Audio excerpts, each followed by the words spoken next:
Hi everybody! When will we get Shin Megami Tensei 6? This is something I'm seeing a lot of Atlus fans asking in forums and on various other social media platforms. The last time we got a wholly new entry in the franchise was in 2021 with SMT5. In this instance, we're not counting SMT5 Vengeance, despite it having a brand new campaign, since it's just like Persona 5 Royal, a definitive edition with additional content. So, at the time of recording, it has been 4 years between new entries in the mainline series, or just under a year if we're including Vengeance.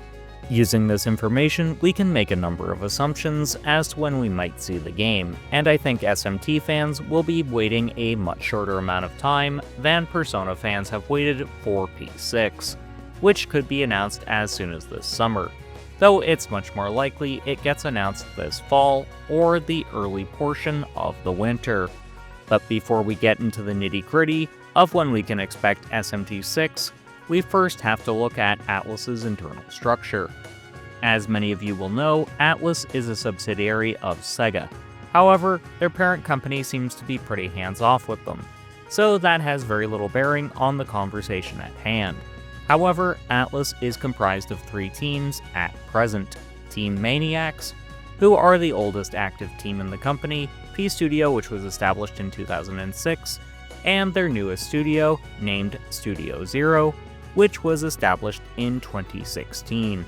So what is each studio responsible for? We'll start with Studio Zero, as they have only one game to date, which just so happens to be the smash hit Metaphor ReFantazio, which was a game that deserved far more at the Game Awards than what it got. But I digress. P Studio, as the name implies, works exclusively on Persona projects, which brings us to the studio focused on SMT titles, Team Maniacs.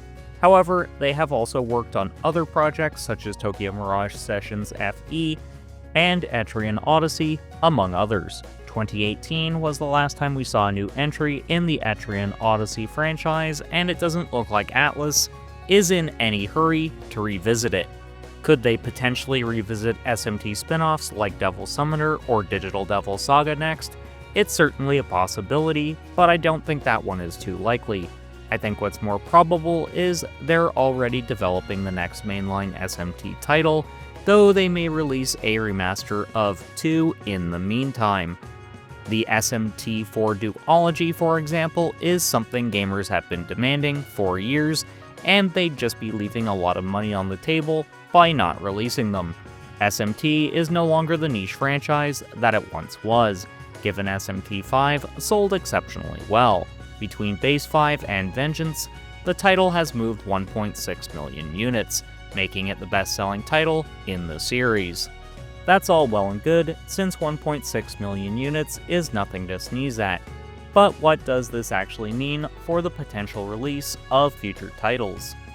To borrow from SNK's tagline, the future is bright, since it has just been over 4 years since Atlus released the base game and a little under 1 for the definitive version.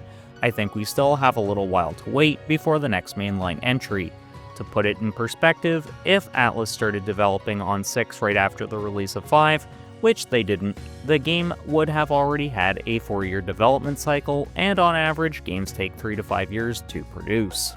Also, if you followed SMT5 during its development, then you'll know it had a rather troubled cycle, leading to it being announced way too soon and taking too long to actually release. So much so, a lot of the SMT fandom thought the game was cancelled. Not only that, it was also troubled by a lot of crunch. 5 Vengeance was effectively a way to add features that the team wanted to include with the base game, but had to cut because of the crunch. So using that information, I would say the absolute earliest 6 could have entered development was sometime last year, and likely in the very latter portions of it, making the absolute earliest we're likely to see Shin Megami Tensei 6 is sometime in 2028, with an announcement sometime in late 2027, and that's being optimistic. The absolute latest I think we see the game released is sometime in 2029, because Atlus isn't going to want another SMT5 situation on their hands, where the game is announced, then goes radio silence for a number of years, They also likely want to avoid a Persona 6 situation as well, since the base version of Persona 5 launched in 2016, and next year will mark a decade between mainline releases, which is absolutely shocking when you consider SMT and Persona are two of Atlus's flagship franchises, with Metaphor potentially becoming the third pillar. Before we wrap up, there is one last thing I want to discuss, since I don't think it warrants its own video, but is definitely something to consider. SMT as a whole is a brand many associate with Nintendo, given a lot of previous SMT titles are exclusive to their hardware. While a lot of people have stated it's basically going to kill the sales of future games to make them exclusive to consoles, that really isn't the case. Third-party exclusives still matter, and they are often profitable to both parties involved. Just look at SMT5, that game was partially funded by Nintendo for exclusivity of the base version. Atlus of course benefited from the capital invested in them to make it exclusive, and were able to leverage the marketing machine of Nintendo to drive sales of the game. The sales of Vengeance on every platform contributed to its profitability. The same can be said of Persona 5 and 5 Royal, which were initially exclusives to PlayStation. Now I know people will point to Persona 3 Reload and Metaphor for why third-party exclusivity no longer matters, since Persona 3 Reload was the fastest to surpass 1 million sales for the franchise, and Metaphor was the fastest Atlus game to reach that 1 million sales. Others will even point to how Final Fantasy VII Rebirth and 16 sold poorly, thanks to being exclusives to the PS5. Let's dissect that really quickly. The Persona brand is much bigger than it was when Persona 5 launched. That was the game that truly brought the series to a mainstream audience, so all future mainline games are going to see a boost as a result, unless the quality of the titles dips significantly. Spin-offs like Tactica are just going to appeal to a much smaller audience and are thus outliers. As for Metaphor, it pretty much needed to be third-party right away because of it being a brand new IP, which is a riskier proposition for Atlus to undertake.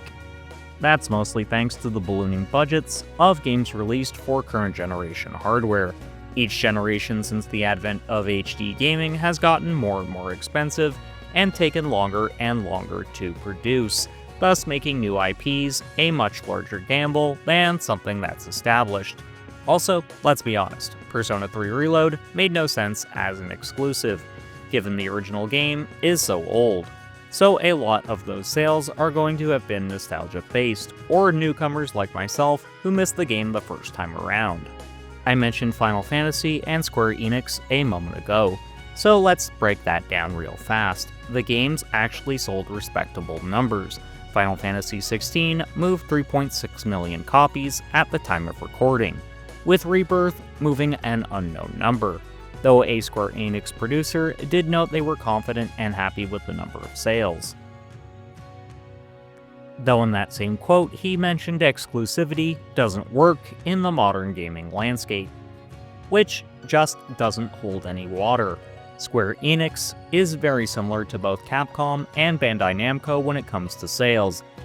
They set unrealistic expectations, and then spaz out when they don't reach those sales figures. Any other company, you're over the fucking moon moving 3.5 million copies. Square has also been exceptionally incompetent in how they manage themselves in the last handful of years, mostly thanks to investments in both NFTs and AI, so anything they say about exclusivity can be thrown out the window. To summarize, SMT6 is likely still a few years away. It could be a switch to exclusive, but only as a timed one. But when do you think we'll see it come out? Let me know in the comments. Thanks go out to my current channel members, whose names are appearing on screen now. If you want early access to most of my videos, exclusive content, and shoutouts during the credits, then hit the join button or the link in the description. Since I mentioned third-party exclusivity in the back half of this video, why not check out my video essay on why exclusivity still matters. Until next time, keep blazing that trail.